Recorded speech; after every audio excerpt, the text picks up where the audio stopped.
بسم اللہ الرحمن الرحیم۔ السلام علیکم 9th کلاس۔ امید کرتی ہوں کہ آپ خیریت سے ہوں گے اور اللہ رب العزت اس موذی وبا میں آپ کو اپنے حفظ و ایمان میں رکھے۔ ہم نے پنچایت سبق جو تھا وہ شروع کیا ہوا تھا، جس کی سلیس اردو الفاظ معنی کی صورت میں نے آپ کو سادہ بیان کی تھی۔ آج انشاءاللہ العزیز اس کی مشق ہم لوگ کرنے جا رہے ہیں۔ سب سے پہلے آپ مختصر سوالات کے جوابات جو ہیں وہ یاد کریں گے۔ جمن شیخ اور الگو چودھری میں دوستی کا آغاز کب ہوا؟ شیخ جمن کی بیوی کا خالہ کی ملکیت کے حبا نامے کی رجسٹری کے بعد خالہ سے کیا سلوک تھا؟ الگو کے پنچ مقرر ہونے پر شیخ جمن کیوں خوش تھا؟ الگو چودھری نے کیا فیصلہ سنایا؟ الگو چودھری کا فیصلہ سن کر شیخ جمن کا رد عمل کیا تھا؟ الگو چودھری نے سمجھو سیٹھ کو بیل کیوں فروخت کیا؟ سمجھو سیٹھ نے الگو چودھری سے خریدے ہوئے بیل کے ساتھ کیسا سلوک کیا؟ الگو چودھری اور سمجھو سیٹھ نے کون سا تنازع پنچایت کے سامنے پیش کیا؟ شیخ جمن نے فیصلہ سناتے ہوئے انصاف کے اصولوں کو کہاں تک پورا کیا؟ اس کے بعد ہمارا آ جائے گا خالی جگہ پر۔ اس پہلے میں آئے گا یارانہ، دوسرے میں آئے گا اپنا گھر بار، تیسری میں آئے گا پرانی بسات، چوتھے میں آئے گا تازیانے، پانچویں میں آئے گا سبز باغ اور چھٹے میں آئے گا مرنے کی بات نہیں سن سکتی تھی۔ اس کے بعد آ جائے گا اس کے بعد آ جائے گا گریہ زاری، اور اس کے بعد عظیم الشان، اس کے بعد مرچھایا ہوا۔ اس کے بعد ہمارے غلط درست فقرات ہیں۔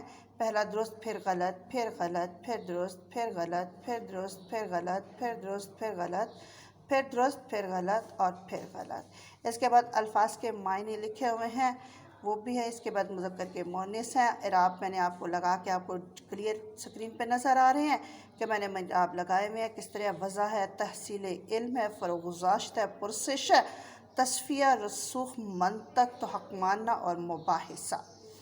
اس کے بعد جو ہے وہ آ جائے گا ہمارا کہ گرامر کا تھوڑا سا حصہ کہ افسانہ کسے کہتے ہیں۔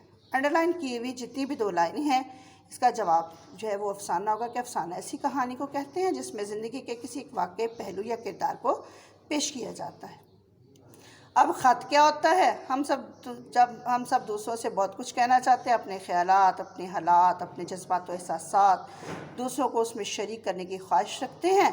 اگر ہم اس خواہش کی تکمیل کو لکھ کر کریں تو اسے خط نویسی کہا جاتا ہے۔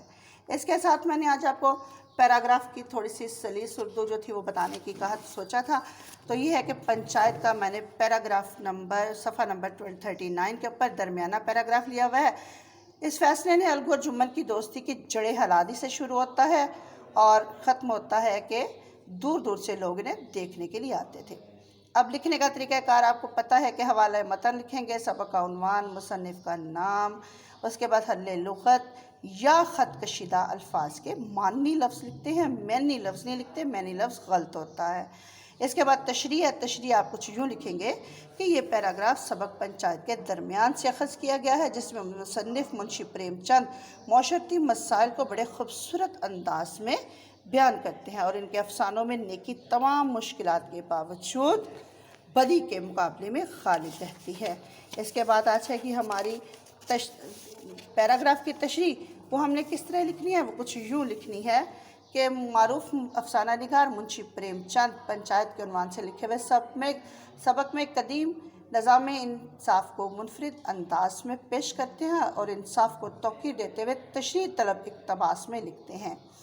اسٹوڈنٹس، اس میں آپ کو جو اہم پرومیننٹ لائنیں لکھی ہوئی ہیں وہ کوٹیشنز کی صورت میں ہیں، اس کو میں نے انڈر لائن کیا ہوا ہے۔ آپ کوشش کریں تو اس کے ساتھ ایڈیشنل شیئر بھی ایڈ کر سکتے ہیں، کیونکہ جتنا خوبصورتی سے آپ کو تشریح کو نیٹ اینڈ کلین ایڈیشنل اشعار، ایڈیشنل کوٹیشنز، اس کے بعد قرآنی آیات کا ترجمہ یا احادیث نبوی کے حوالے سے یا کوئی بھی کسی بھی فلاسفر کے حوالے سے کوئی بات ایڈ کریں گے، اتنی ہی تشریح آپ کی خوبصورت اور جاذب نظر ہوگی۔